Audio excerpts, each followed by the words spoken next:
I was in A Company, and C Company was sent up into the hills to get rid of the few Germans that were there. And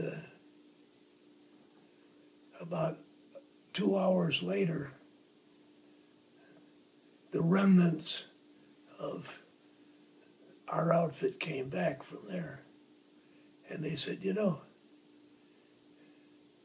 if this is only a small group of Germans, we're in a lot of trouble. Well, this German group had committed one of the biggest massacres of American people, and they were determined to destroy us. And they had wiped out C Company almost completely. And how are we going to stop them? Well, what we did, the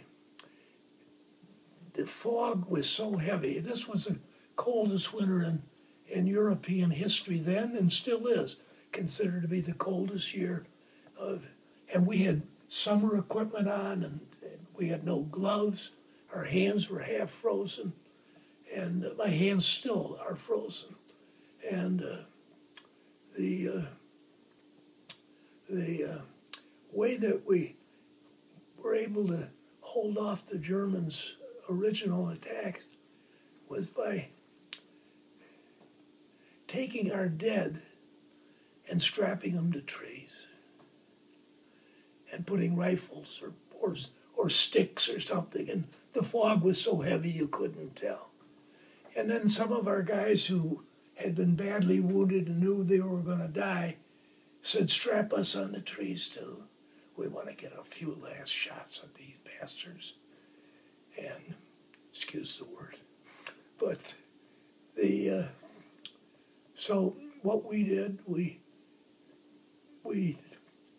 strapped our people on the trees and then pulled back a couple of 100 yards. Now they wanted to pull me out because I'd been wounded, and I said, we don't have enough people on the front to stop these guys. And I just as soon die on the front as get killed in the back. And there was a little hospital maybe 150, 200 yards behind us. And this was typical in those days. It was a house. And it was well marked. We had our insignia on it. We had a lot of Germans in there who we were taking care of. We had a lot of Americans. And we had a lot of nurses. Well, the Germans shelled it and destroyed it. Well, I was on the front and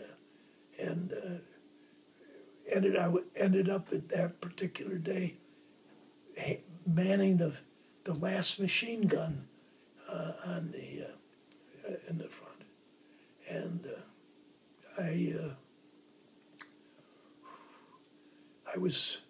they had thrown wood over me to protect from shell bursts coming through.